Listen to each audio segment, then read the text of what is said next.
My name is Jordan Ramos, and this is my last lecture. Chapter 1: An injured lion still wants to roar. For my character traits, I would describe myself as quite a jokester. Many of you might see me as a non-talkative person during class, but usually with a group of friends, I'm the one that always happens to crack a joke. All the inside jokes my friends and I are always telling each other usually started off by me trying to be funny. Another trait I would describe myself to be easygoing. I usually don't ever have any beef or problems with other people. I'm a pretty mellow person, and I'm glad I am. Chapter 4: The Parent Lottery. My parents are such an important and huge impact on my life. Unfortunately, my parents got divorced when I was about 3 years old. I then lived with my mom, and I got to see my dad about every other weekend. I do appreciate what my mother and father have done for me. My mother is such a sweet and kind, compassionate person. She is such a great mother because of her wisdom and intelligence. Yes. My father is also such a great person because of how much he loves his children. Years ago, it was very difficult for him to come visit us because of financial problems. Once he got enough money for gas, he would take a 2-hour long trip to pick us up, then drive another 2 hours to take us to his home. Right as we finished visiting him, he has to drive another 2 hours to my house, then 2 hours back to his house.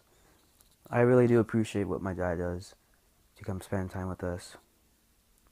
Chapter 7: I never made it to the NFL. Ever since I was a little kid, I loved basketball. Almost every day I would go to the park and practice. I would also play basketball with my dad whenever I visited him. Secretly, I wanted to go to the NBA, and I didn't want to tell anyone because it was pretty far-fetched. I wanted to play on a team, but I was always too nervous or scared to do so. So when I was in 8th grade, I decided to join the Cypress Rec team. I was pretty nervous at first, but I got over it. When more and more games passed, I realized that it's hard for me to play on a team. The whole season, I probably only scored like 3 points. I decided that basketball was not my hobby. I know I like to skateboard, and I'm pretty comfortable about it. Chapter 11: The Happiest Place on Earth. What makes me happy in life is hanging out with friends and skating. Ever since I was little, I would always play the Tony Hawk games. That is what got me into learning how to skate. It was hard, but I would keep falling and falling and falling whenever I tried to learn a new trick. But I kept trying. As I was learning how to ollie, I told myself that I couldn't do it.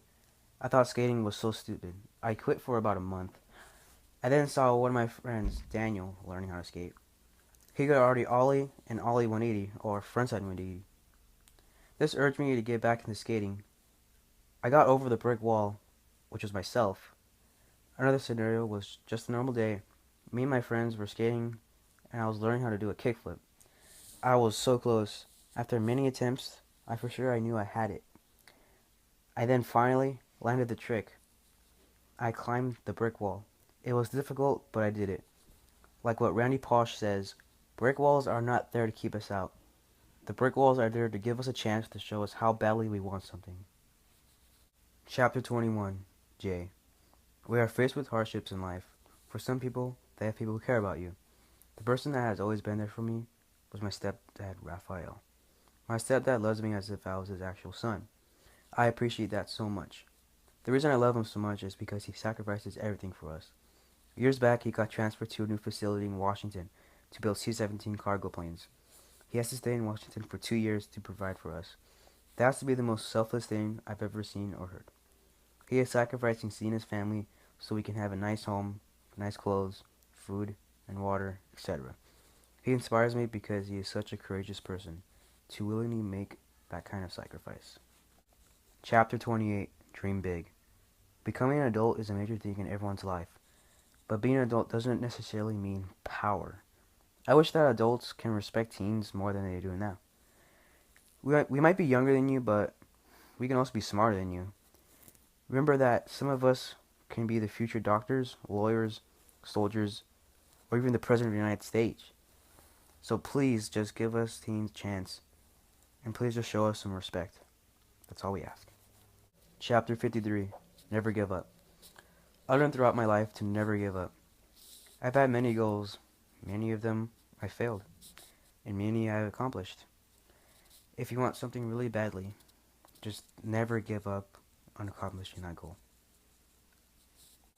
Chapter 56: Tigger or Eeyore. I think of myself as Tigger. Being happy and optimistic means having a good life. I don't think you'll have any problems if you think of all the good outcomes of something. You either think the glass is half full or you think it's half empty?